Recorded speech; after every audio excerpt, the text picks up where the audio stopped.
ઉત્તર ગુજરાત યુનિવર્સિટીમાં પાટણના ધારાસભ્ય કિરીટ પટેલ પ્રતિક ભૂખ હડતાળ ઉપર ઉતર્યા છે। જુદા જુદા 5 જેટલા મુદ્દાઓને લઈને આજે કોંગ્રેસ એનએસયુઆઈ અને કોંગ્રેસના પાટણના ધારાસભ્ય કિરીટ પટેલ દ્વારા વિરોધ પ્રદર્શન નોંધવામાં આવી રહ્યું છે। વિદ્યાર્થીઓના યુનિવર્સિટીમાં રોજિંદા કામ માટે પડતી મુશ્કેલીઓ, યુનિવર્સિટીમાં વધતા ભ્રષ્ટાચાર મામલે એનએસયુઆઈ અને ધારાસભ્ય કિરીટ પટેલ વિરોધ નોંધાવતા દેખાઈ રહ્યા છે। ત્યારે ધારાસભ્ય સાથે સિદ્ધપુરના પૂર્વ ધારાસભ્ય ચંદનજી ઠાકોર પણ જિલ્લા કોંગ્રેસ અને એનએસયુઆઈ સાથે મેદાનમાં જોવા મળ્યા હતા, જેમાં HNGU યુનિવર્સિટીમાં ચુસ્ત પોલીસ બંદોબસ્ત વિરોધ પ્રદર્શનના પગલે ગોઠવી દેવાયો હતો। ત્યારે થોડીક જ ક્ષણોમાં મામલો ઉગ્ર બન્યો હતો અને દરવાજા બંધ કરી દેવામાં આવતા કોંગ્રેસના એનએસયુઆઈના કાર્યકરો, ધારાસભ્યો પોલીસ પ્રશાસન સામે બરોબરના રોષે ભરાયા હતા। જ્યારે બીજા લેયરમાં લોખંડનો દરવાજો બંધ કર્યો છતાં ધારાસભ્યએ જોર લગાવી બળ પ્રયોગ કરી તોડી ભવનમાં પ્રવેશ કર્યો હતો। ધારાસભ્યએ કુલપતિ ચેમ્બરમાં પહોંચ્યા હતા અને નિરાકરણ નહીં આવે ત્યાં સુધી કુલપતિની ચેમ્બર બહાર બેસીને પ્રતિક ભૂખ હડતાળની ચીમકી ઉચ્ચારી છે। પહેલાં તો આ સમગ્ર ઘટના સામે આવી છે। આપ જોઈ શકો છો કેવી રીતે એનએસયુઆઈના કાર્યકરો અને પાટણના કોંગ્રેસના ધારાસભ્યો છે તે યુનિવર્સિટીમાં જે 5 અલગ અલગ મુદ્દાઓ છે, વિદ્યાર્થીઓને પડતી હાલાકી છે, તેને લઈને મેદાને આવ્યા છે અને તેમના દ્વારા જે વિરોધ પ્રદર્શન કરવામાં આવી રહ્યું છે ને તેઓ કુલપતિને મળવા માટે પહોંચી રહ્યા હતા। આ દરમિયાન પોલીસ અને કોંગ્રેસના એનએસયુઆઈના કાર્યકરો વચ્ચે ઘર્ષણની સ્થિતિનું પણ નિર્માણ થયું હતું।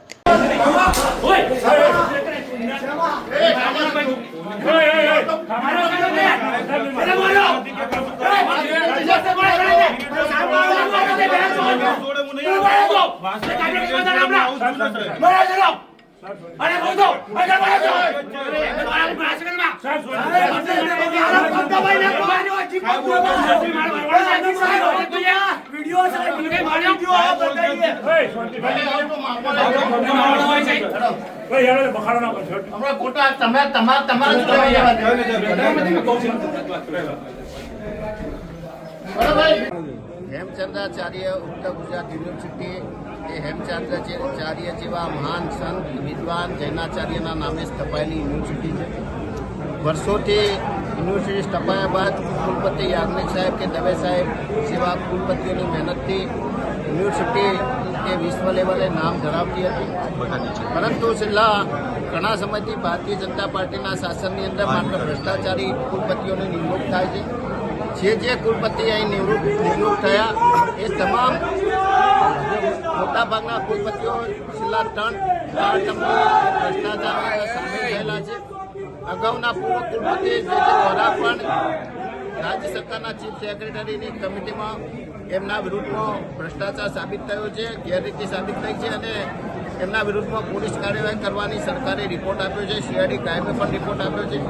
એના સિવાય ઉત્તર વાહિની કૌભાંડ હોય, આ ડૉક્ટર આદેશપાલ પણ ગુજરાત યુનિવર્સિટીમાંથી આવ્યા, એના પછી એમના વિરુદ્ધમાં લોકાયુક્તે એમને દોષિત સાબિત કર્યા છે, પરંતુ સરકાર જાણે ભ્રષ્ટાચારીઓને સાચવી રહી છે।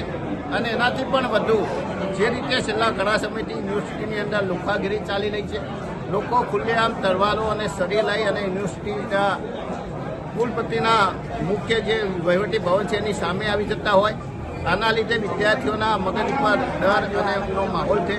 બીજી બાજુ યુનિવર્સિટીમાંથી વારંવાર દારૂ પકડાતું હોય, થોડા સમય પહેલાં યુનિવર્સિટીની અંદર હોસ્ટેલની અંદર ખુલ્લેઆમ દારૂની પાર્ટી થતી હતી, એના વિડીયો રેકોર્ડિંગ પણ સામે આવ્યા।